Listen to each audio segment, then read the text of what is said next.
Greetings, everyone. This is Phil Amerson with a To Be and Do podcast. A lot of people may not know that there's someone behind microphone and behind the screen that helps us do these podcasts. And it's the Reverend Dr. Brad Miller. Brad's a retired United Methodist clergy person, but he's far from retired. He's involved in many, many ministries. And Brad, welcome. It's good to talk with you today. Awesome to be with you, Phil. It's been an incredible joy to work with you here on the To Be and Do podcast, and what a privilege to have this conversation today. Well, why don't you tell people a little bit about the multiple podcast work you're already doing? I know you have something on cancer and recovery and R- laughter, and you have Right. something on daily devotionals. Share Yeah. what you're already doing. Well, I'll just kind of set the scene for it, just set context for it just a little bit. Okay. I'm as you mentioned, a retired United Methodist clergy, but throughout my ministry, 43 years of ministry, I've been retired for about 5 years now. I was also involved with radio media. I was involved with radio in local communities where I was at, and I actually did that all the way back to high school, actually, and in college at University of Evansville. I was on the campus radio. Always enjoyed that, and wherever I kind of landed at, in small towns, what have you, I would often go talk to the local radio station and do some sort of programming. Sometimes cut a commercial, and sometimes do some sort of a devotional show of some sort. And fast forward to quite a few years later, and then the opportunity of podcasting came along, and I saw it as a kind of a hobby, kind of a thing to do. Uh, over the last, so I started in 2012, and I actually started it with my son back in 2012 was the captain of his local high school lacrosse team, and so I did a kind of a coaches show thing for interview players and so on. I had a lot of fun with that, and decided to lean into it. So I just decided to create some other podcast having to do with our United Methodist churches in Indiana, and some of my other thoughts about how people overcome adversity. And so, but eventually it led me, when I retired, I leaned into it a little bit more 5 years ago, and 2 or 3 areas. I just decided this is something I really wanted to do in retirement. Some people go play a lot of golf, and some people go, get a part-time job or whatever, or become a substitute teacher. So this is what I wanted to do. And so, at about that time, kind of a new opportunity came in my life in a odd sort of a way. I was diagnosed with cancer a month after I had retired, and so that got me in my mind. Okay, this is something for me to do a podcast about. And so, I in kind of my preparation for that, or my recovery time, I came across a scripture in my kind of personal devotional life and tried to sort out what that was all about for me. And actually, it was from Proverbs. It was from Proverbs 17:22. It says, "A cheerful heart is good medicine, but a downcast spirit dries up the bones." And my spirit was pretty downcast. It was, get diagnosed with cancer. My wife and I had plans for travel and all kinds of stuff, and my spirit was kind of downcast. But I saw that scripture, "But a cheerful heart is good medicine." And so I met a person at a podcasting conference who I was prostate cancer is what I dealt with, and I met a woman who was dealing with breast cancer, and she and I had a similar attitude about taking a positive approach, and we teamed together to create a podcast that we launched about 3 years ago, called Cancer and Comedy, which is trying to take this whole concept of putting a little lighter look, what's called therapeutic humor, onto the topic of cancer. And so we've leaned into that ever since. We've done about 120. I think we published our 130th episode. Will go out tomorrow of that. We've had a lot of fun with that. We've talked with doctors and comedians and mental health professionals, and a lot of conversations with ourselves. And we've put out a lot of good content on a weekly basis called Cancer and Comedy at cancercomedy.com. And then we been able to help people, basically people who, like us, like my co-host Deb and I, who have had this transition, I guess, of seeing things, try to see the positive side of things, try to see a way that a cheerful heart can be a positive thing. So when we say cancer and comedy, it's not always about, just giggles and laughs. It's not about that. It's about, having an attitude of being positive, and certainly the spiritual element is a big, huge part of that. So every episode of Cancer and Comedy, I have not only the conversation we have or the interview, but we also have a devotional moment. I call it Faith It or Break It as a part of that. So I'm able to get my preaching Jones on a little bit there, a little bit with that. And so we basically serve So people who if people wanted to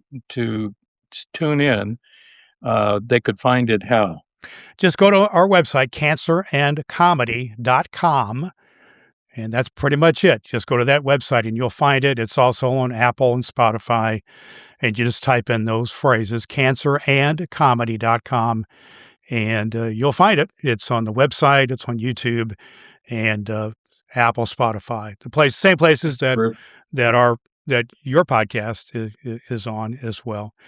And so anyhow, we've leaned into that, and we also a part of that then is we've done some other things. We did a live comedy event to raise money, cancer charitable comedy event, which we did to raise money for cancer. We raised a fair amount of money for that, and we've leaned into this world a little bit of cancer. Basically, the approach we have is a lot of people, when they get the word about cancer or other adversities, they're in a confused state. We call it the insane state, where your mind is just a cloud and you're just a mess. Any adversity can do that. And we sometimes use the metaphor of cancer to anything that eats you alive, mentally, relationship wise, but we kind of focus on the physical cancer. And we help people then to get a perspective on it to help them to, live the rest of their life to the fullest. And so it goes along with one of my other life verses, which is John 10:10, the thief comes to steal your life, and I've come to give you life to the fullest. And so I leaned into that. And then, so that's one podcast that I do personally. And then also around the time I retired in 2022, around that time in 2022 is when I retired as well. I was also thinking about, okay, I'm no longer going to be preaching on a regular basis, but I do have an interest in kind of scratching my preaching itch and my biblical studies itch. And I also I needed to do some personal discipline just on my own Bible reading and so on. And so I decided to do a daily Bible reading devotional podcast, which is called Daily Bible Refresh. I started that in January of 2022. And for the most part, it's been a daily podcast where I call it, where we have a read the Bible, where it is understandable. We use the Message version of the Bible.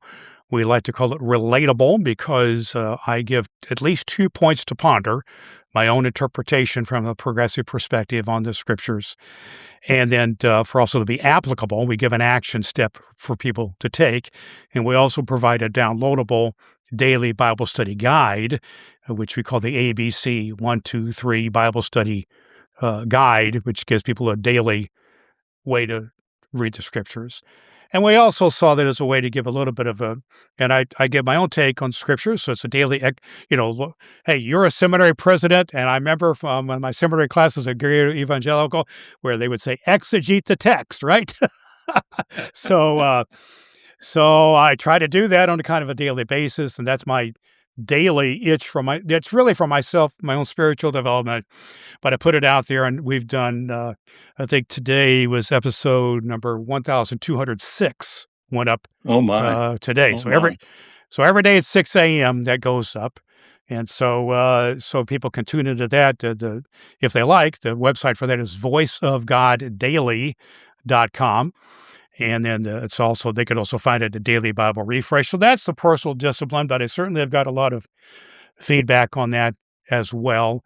And so that's the second one that I do. Those are the two primary ones I do. And then I do, just for fun, Phil, at Christmas time, I do a Santa Claus one from November, because I kind of look like Santa Claus. My granddaughter said I look like Santa Claus a few years ago. And so I do a from Thanksgiving Day to Christmas Day. And the theme of that one is to be good. So I just put it out there, and I have people from all over the world to tune into that podcast, believe it or not. And I get probably more actual downloads and such on that one than I do anything else. And Wow. just read a little Christmas story and have a message, kind of a value driven message to be good for goodness sake. So that's the three that I do. And I also kind of teach podcasting, and I produce podcasts for you and some other folks to help them get what I call meaningful. Call my little group I work with. I'll call it meaningful media, because that's what I personally want to be involved with. Is people are putting out a positive message. Don't see anything really wrong with people just want to have fun and kind of, shoot the breeze with their friends or whatever doing a podcast. But the podcasts I want to do are ones biblical studies for one, cancer coping. It's all about coping is our basic cancer one. And the Santa Claus one is just be good for goodness sakes. And then, of course, folks like yourself, who just have the message to be and to do and to, deal with all kinds of issues that I advocate, because that's what I want to do, because I'm retired and I do really want to lean into what I really want to do that adds value, meaning not only to my life, Yeah. but to others. And I'm sorry I talked too long there, my friend, but I just wanted to No, share. that's okay. Well, one of the things I admire, Brad, is your ministry was full of inventive, creative, really at the edge often in terms of things you were doing, but your vocation has continued to emerge, and it didn't stop when you moved to a new church. It would start over again, or when you retired. Yeah. So what do you think is behind that ability to continue to create? What drives me, Phil, is life transformation.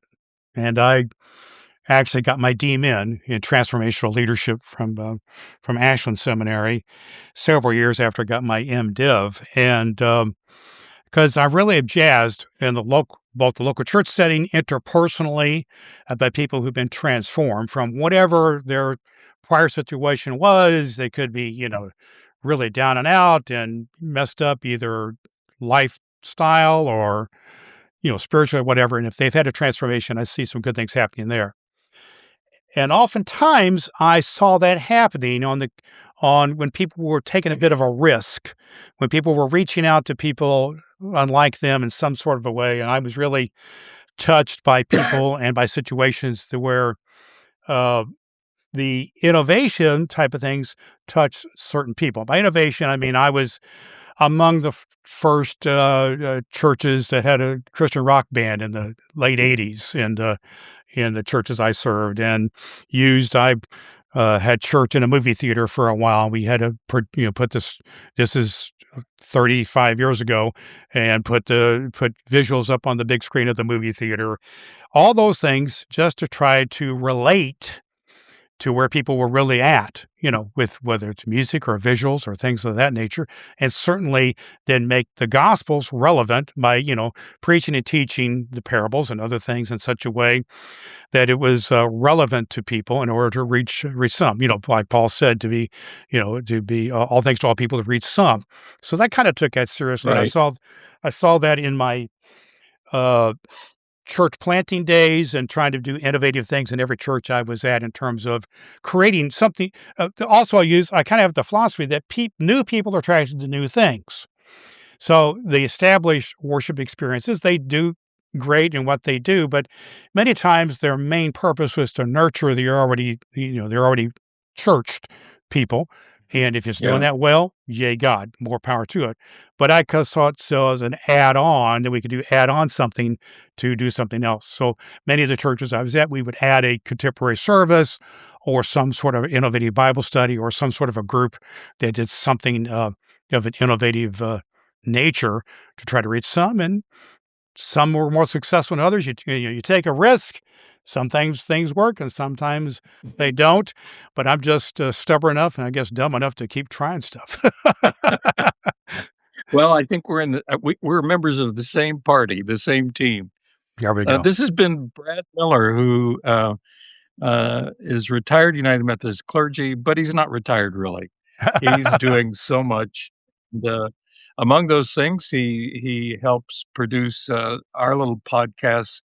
Brad, thank you so much for your ministry, and thank you for the ways you take even challenges like cancer and turn them in to gifts for other people. So God bless. This is Phil Amerson with the Belonging Exchange, To Be and Do podcast with Dr. Brad Miller.